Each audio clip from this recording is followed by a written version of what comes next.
ঈদ মোবারক।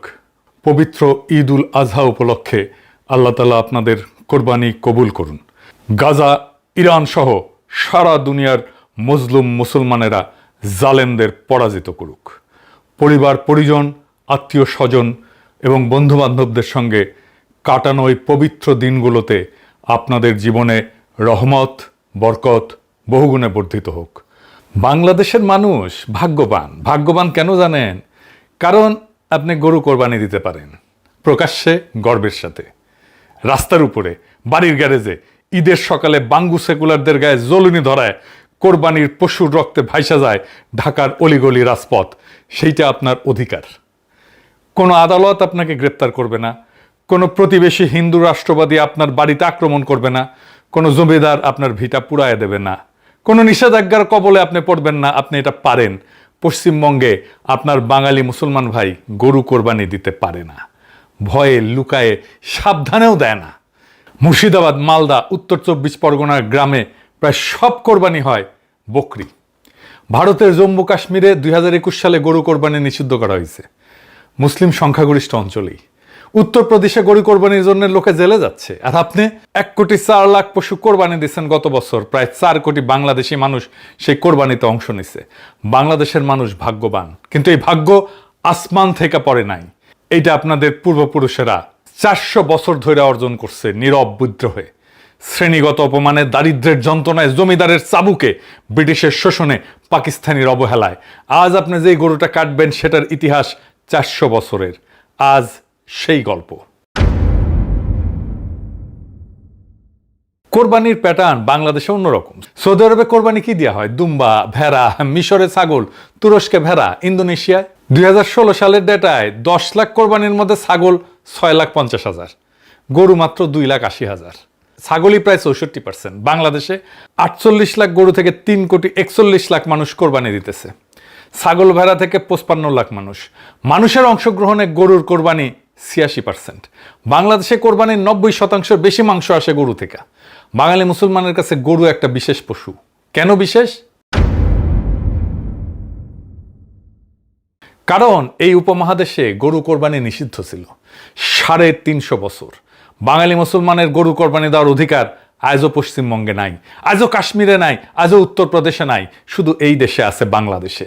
তাই বাংলাদেশের গরু কোরবানি কোনো সাধারণ ধর্মীয় আচার না, এটা একটা রাজনৈতিক বিবৃতি। বাংলাদেশের কোরবানির প্রত্যেকটা গরু একটা ঐতিহাসিক জবাব।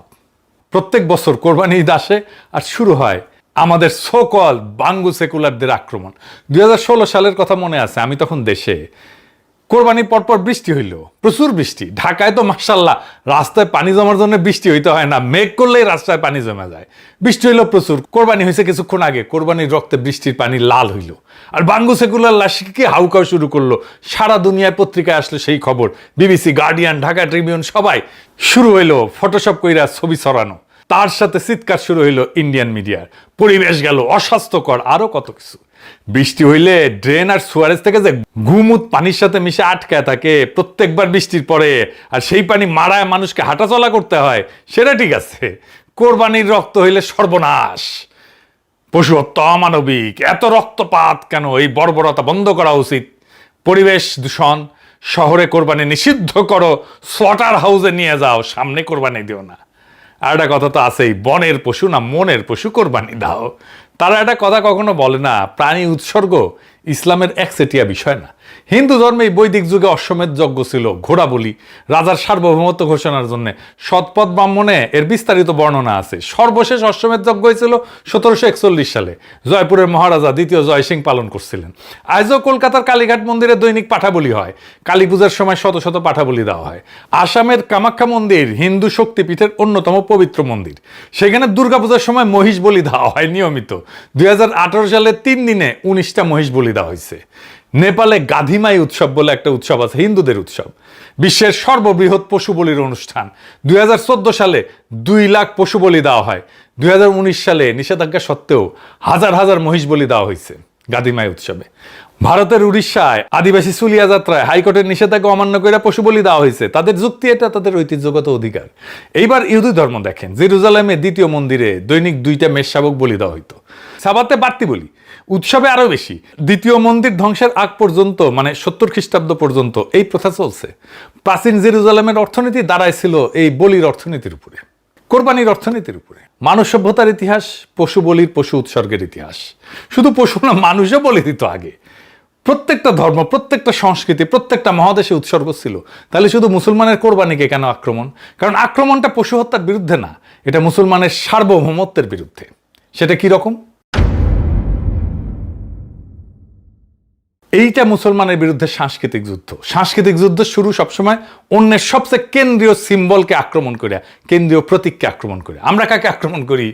রবীন্দ্রনাথ। কেন? কারণ রবীন্দ্রনাথ বাঙালি ভদ্রলোক, হিন্দু আধিপত্যের সাংস্কৃতিক চূড়া। যত প্রতিভাবানই হোক, তিনি একটা শ্রেণীর প্রতিনিধি, জমিদার শ্রেণীর।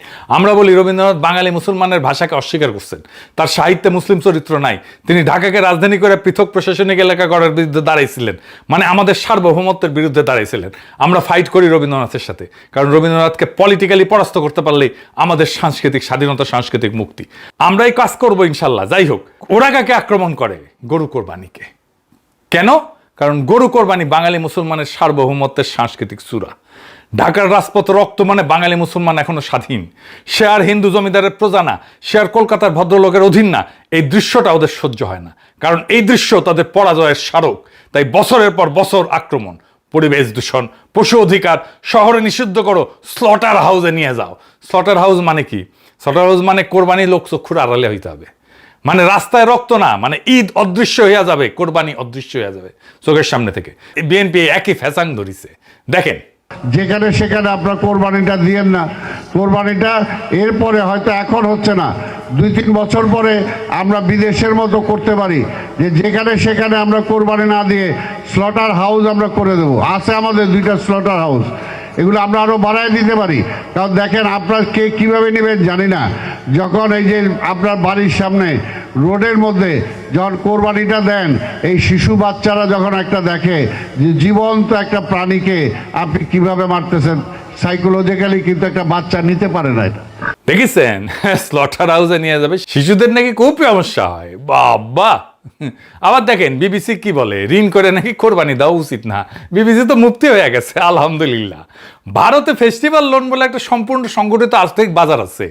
ব্যাংক আর্থিক প্রতিষ্ঠানগুলো দেওয়ালি, পার্সোনাল লোন, দুর্গাপূজার লোন নামে পণ্য বাজারজাত করে। অর্থাৎ ঋণ করে উৎসব করা ভারতীয় হিন্দু সমাজে শুধু ব্যাপক না, বরং আর্থিক প্রতিষ্ঠানগুলো প্রাতিষ্ঠানিকভাবে উৎসাহিত করতেছে। হিন্দু ধর্মে ঋণ করে ধর্মীয় উৎসব করার শাস্ত্রীয় অবস্থান কি? হিন্দু শাস্ত্রে সামর্থ্যের মধ্যে উৎসব করার নির্দেশ আছে। সামর্থ্যের বাইরে গিয়া কোনো ধর্মে কোনো ধর্মীয় আচার করতে উৎসাহিত করে না। অর্থাৎ ধর্মীয় বিধান অনুযায়ী যদি প্রশ্ন তোলা হয়, হিন্দু ধর্মে ঋণ করে উৎসব করার বৈধতা নিয়ে প্রশ্ন করার শাস্ত্রীয় উপাদান বিদ্যমান আছে। কিন্তু এটা কোনো মেইনস্ট্রিম মিডিয়ার বিতর্কের বিষয় না। বিবিসি কখনো এটা নিয়ে স্টোরি করে নাই। হিন্দুরা সামর্থ্যের বাইরে গিয়া অযৌক্তিক ধর্মীয় ব্যয় করতেছে কিনা এই নৈতিক ফ্রেমে কোনো স্টোরি করে নাই। অথচ একই বিবিসি কোরবানির ক্ষেত্রে ঠিক একই ফ্রেম ব্যবহার করে। আর্থিক সামর্থ্য না থাকার পরেও শুরু করে একটা মরাল জাজমেন্ট উপস্থাপন করে। এটা কোনো ব্যক্তিগত এডিটোরিয়াল বায়াস না, বরং এটা একটা প্যাটার্ন। মুসলিম ধর্মীয় আচরণকে বাই ডিফল্ট ন্যাশনালিটি টেস্টের মুখোমুখি দাঁড় করানো হয়। তোমার এই ধর্মের আচারটা যৌক্তিক কিনা, এটা কি স্বাস্থ্যসম্মত, এটা কি যুক্তিযুক্ত, এটা কি অর্থনৈতিকভাবে যৌক্তিক। অথচ হিন্দু বা অন্যান্য ধর্মের এই ধরনের আচরণকে কখনোই মোরাল জাস্টিফিকেশনে বোঝা বহন করতে হয় না। তালাল আসাদ, সাবা মাহমুদ, ওনারা দেখাইছেন কিভাবে সেকুলার লিবারেল মিডিয়া মুসলিম ধর্মাচরণকে জাস্টিফিকেশনের বোঝা বহন করতে বাধ্য করে। হিন্দু জমিদার 350 বছর যা করছিল, কোরবানি অদৃশ্য রাখা, সেটাই এখন বিএনপি আর সেকুলারদের ভাষায় ফিরে আসতেছে। এইগুলো ধুনফুন মুখোশ মাত্র। আসল লক্ষ্য কোরবানির ভিজিবিলিটি কমাও, মানে বাঙালি মুসলমানের সার্বভৌমত্বের ভিজিবিলিটি কমাও। 350 বছরের নিষেধাজ্ঞা। বাংলায় গণহারে ইসলাম গ্রহণ শুরু হয় 1500 থেকে 1600 সালের পরে। প্রথম 300 বছর বাঙালি মুসলমান শুধু নামেই মুসলমান ছিল, নামাজ পড়তো না, কোরআনের ছাপা কপিও ছিল না, আরবিও জানতো না, পড়তেও পারতো না। মাঝের 300 বছর শুধু নামে। কিন্তু এই 300 বছর একটা জিনিস তারা শিখছিল, গরু খাওয়া যাবে না। কেন? 2টা কারণ। এক, জমিদারি। বাংলার বেশিরভাগ জমিদার ছিল হিন্দু। সংখ্যালঘু যে মুসলিম জমিদার ছিল তাদের জায়গাও নগণ্য ছিল। সবচেয়ে বড় যে মুসলিম জমিদার ছিল সৈয়দ নবাব আলী চৌধুরীর জমিদার, তার জমিদারিকে 100 দিয়ে গুণ করলেও নাটোরের রানী ভবানীর জায়গিরের সমান হয় না। হিন্দু জমিদারের এলাকায় গরু জবাইয়ের অলিখিত নিষেধাজ্ঞা ছিল। কেউ চুপি চুপি দিলে শাস্তি, প্রজার ভিটা পুরায় দেওয়া হইতো, জমি কেটে নেওয়া হইতো। 2 নম্বর হচ্ছে দারিদ্র। নতুন যারা মুসলমান হয়েছিল এই ভূখণ্ডে, তা পরিবারগুলো সবাই ছিল দরিদ্র, উঠে আসছিল দলিত সম্প্রদায় থেকে, বৌদ্ধ সম্প্রদায় থেকে। তার হালের গড়ি সম্বল, ওটারে কোরবানি দিলে কৃষিকাজ করবে কেমনে? 80-র দশকের আগেও বাংলাদেশের সাধারণ মানুষ বছরে একটা মুরগি খাইতো কমই, গরু কোরবানি দিবে কেমনে? ফারাজি আন্দোলনের পর প্র্যাকটিসিং মুসলমান হইতে শুরু করলো বাঙালি, কিন্তু গরু কোরবানি এইটা তখনও শুরু হয় নাই। পাকিস্তান হওয়ার আগ পর্যন্ত 350 বছর এই দেশে সত্যিকার অর্থে গরু কোরবানি পালিতই হয় নাই। বাঙালি মুসলমান চিনছিল ঈদ, চিনছিল নামাজ, চিনছিল রোজা, গরু কোরবানিকে চেনে নাই, কারণ চিনতে দেওয়া হয় নাই। এখন একটু পশ্চিমবঙ্গের দিকে তাকান, ওই পারে আজও বাঙালি মুসলমান গরু কোরবানি দিতে পারে না, দেয় না, ভয়ে সংকোচে লুকায়। মুর্শিদাবাদ, মালদা, উত্তর 24 পরগনা গ্রামে গ্রামে মুসলমান বাড়ি আছে, কিন্তু গরু কোরবানি ওইখানে পাবলিক স্পেকটাকল না। প্রায় সব কোরবানি ছাগল, কারণ ওপারে হিন্দু সংখ্যাগরিষ্ঠতা। 300 বছরের নিষেধাজ্ঞা আজও জারি আছে, সেটা আইনি না, সামাজিক, কিন্তু কার্যকর।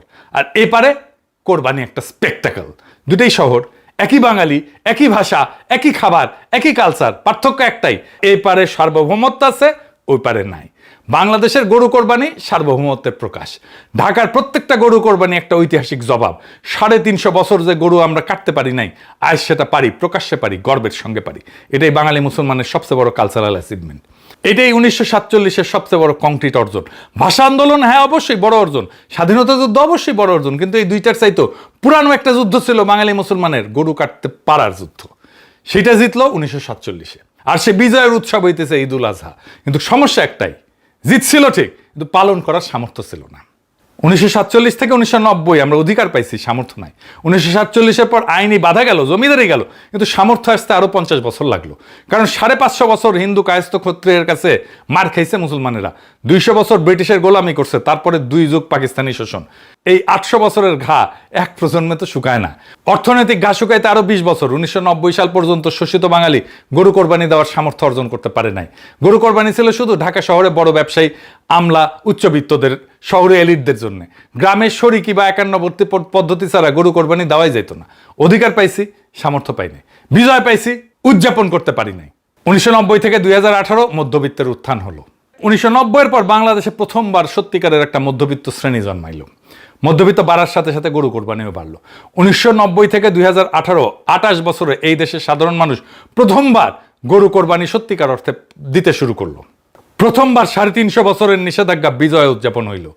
বিবিএস এর জরিপ বলে 2016 সালে দৈনিক মাথাপিছু মাংস খাইতাম আমরা 25.4 গ্রাম, 2022 এটা দাঁড়াইলো 40 গ্রাম, 6 বছরে প্রায় অর্ধেক বৃদ্ধি হইল। এই দেশের ইতিহাসে প্রথমবার গরু কোরবানির গণতন্ত্রায়ন হইতে শুরু করছিল। ঠিক তখনই একটা ধাক্কা আসলো, কই থেকে? দিল্লি থেকে। কিভাবে? মোদী সরকার 2014-তে ক্ষমতায় আসলো ইন্ডিয়ায়, বিএসএফ কে নির্দেশ দিল সীমান্তে গরু চলাচল বন্ধ করতে হবে। 2014 সালে ডিসেম্বরে স্বরাষ্ট্রমন্ত্রী রাজনাথ সিং প্রকাশ্যে বিএসএফ কে ধন্যবাদ দিল। কিন্তু এই হামলার একটা চমৎকার দিক আছে। বাংলাদেশে 2020 সালে কোরবানির পশু উৎপাদনে স্বয়ং সম্পূর্ণ হয়ে গেল, মার্শাল্লাহ। কিন্তু না, মোদী তার সব কার্ড তখনও খেলে নাই। ভারত থেকে গরু আসা বন্ধ ছিল, এটা প্রথম ধাপ ছিল। মোদীর কৌশল ছিল ট্রিপল লেয়ার, 3টা লেয়ারে। দ্বিতীয় ধাপ ছিল গোখাদ্যের সাপ্লাই চেন। বাংলাদেশে পশু খাদ্যের 60% কাঁচামাল আমদানি করতে হয়, প্রধানত ভুট্টা, সোয়াবিন। এই কাঁচামালের একটা প্রধান সাপ্লায়ার হয়েছে ভারত। 2021 সালে কি হইল? ভারতের নিজের দেশে সোয়াবিনের দামে বিস্ফোরণ হইল। ভারত হঠাৎ সোয়াবিন মিলের রপ্তানি কমায় দিল। বাংলাদেশের ফিড ইন্ডাস্ট্রি সংকটে পড়লো, দাম 40% বেড়ে গেল। উল্টা ভারতীয় কোম্পানিগুলো বাংলাদেশ থেকে সোয়াবিন মিল কিনতে শুরু করলো। বাংলাদেশে সোয়াবিন রপ্তানি করলে আমাদের গবাদি পশুর খাদ্য পাবে না তো? এটা আমাদের রাজনৈতিক নেতাদের মাথায় আসে নাই। তৃতীয় ধাপ কি হলো? 2024 সালে ভুট্টার সাপ্লাই এটাও কমাই দিল। কেন? ভারত বলল নিজের দেশে তারা মদ বানাবে ভুট্টা থেকে। মদ বানানোর জন্য ওরা ভুট্টা ব্যবহার শুরু করলো। বাড়াচ্ছে কিনা কে জানে। বাংলাদেশের রপ্তানি কমাই দিছে। ফলাফল 2023 সালে ডিসেম্বরে বাংলাদেশের ক্যাটেল ফিডের দাম টন প্রতি 66,000 টাকা পৌঁছাইলো। 1 বছরে 20% বৃদ্ধি হইল। মোদির কৌশল কি দাঁড়াইলো? এক হাতে গরু আমদানি বন্ধ, আর এক হাতে গরু পালনের কাঁচামালের কন্ট্রোল। 2 হাত দিয়া বাঙালি মুসলমানের গরু কোরবানির দুর্বল করা। হিন্দু জমিদার আমলে যেটা ছিল অলিখিত নিষেধাজ্ঞা, সেটা আজকে আধুনিক রূপে আসছে। সরাসরি নিষেধাজ্ঞা না, সাপ্লাই চেনকে অস্ত্র বানায় ফেলছে। মোদি বুঝছিল গরু কোরবানি বন্ধ করতে হইলে সরাসরি নিষেধাজ্ঞা দিতে হবে না, শুধু কাঁচামাল আটকাইলেই হবে। এর ফলে কি হইল?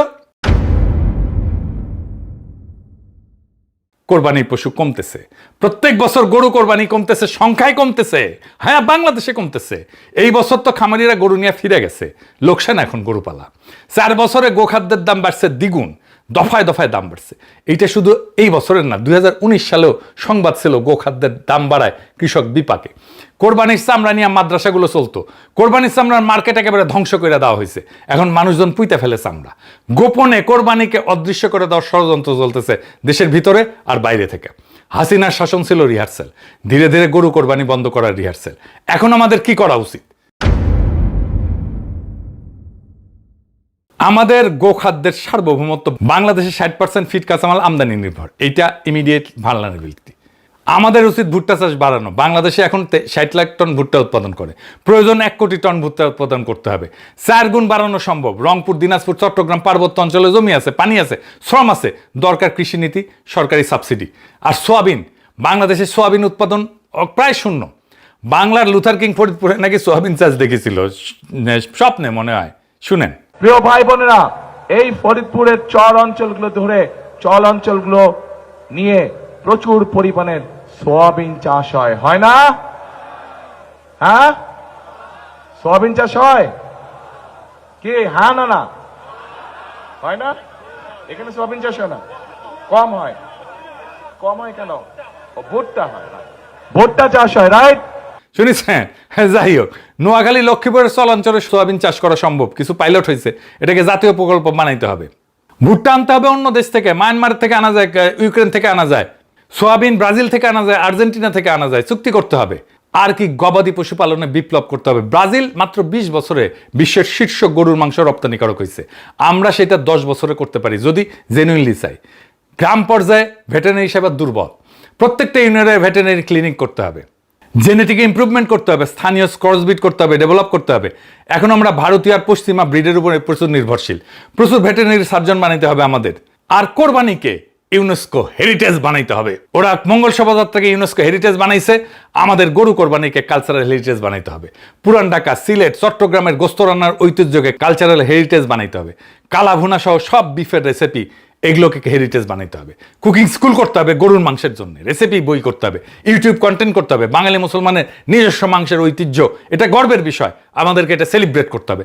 বিফ অনলি রেস্টুরেন্ট বানাইতে হবে সারা শহরে। বাংলাদেশের মানুষ ভাগ্যবান, কিন্তু ভাগ্য চিরস্থায়ী না। 400 বছর লাগছে এই ভাগ্য অর্জন করতে, হারাইতে 4 বছর লাগবে। মোদি গরু আটকায় দিতে চায়, হাসিনার লুটাররা পকেট খালি করছে, আমাদের অর্থনীতি ধ্বংস করে দিছে, সেকুলাররা স্লটার হাউসে পাঠাইতে চায় কোরবানিকে। বিএনপি ফ্যাসাং ধরিছে, বিবিসি মুফতি হয়েছে। 4টা ফ্রন্টে 4টাতেই লড়তে হবে। গো খাদ্যে স্বনির্ভরতা আনতে হবে, গবাদি পশু পালনে বিপ্লব করতে হবে, কোরবানিকে কালচারাল হেরিটেজ বানাইতে হবে। আর সাংস্কৃতিক যুদ্ধে রবীন্দ্রনাথ থেকে গোমাতা পর্যন্ত ওদের সব সিম্বলগুলোকে চ্যালেঞ্জ করতে হবে। এই 4টা কাজ যদি আমরা না করি, আমাকে এমনি 4 বছরে আমাদের ভাগ্য কেড়ে নেওয়া হবে। আজ যে গরুটা কাটবেন সেটা শুধু আল্লাহর কাছে কোরবানি না, সেটা 400 বছরের পূর্বপুরুষদের নীরব বিদ্রোহের চূড়ান্ত পরিণতি। ঢাকার রাস্তায় যে রক্ত গড়াইতেছে সেইটা শুধু পশুর রক্ত না, সেটা 350 বছরের নিষেধাজ্ঞা ভাঙার বিজয় গাথা। বাংলাদেশের মানুষ ভাগ্যবান, এই ভাগ্য রক্ষা করেন। এই ভাগ্য রক্ষা করার তৌফিক যেন খোদা তাআলা আমাদেরকে দেন। ইনকিলাব জিন্দাবাদ।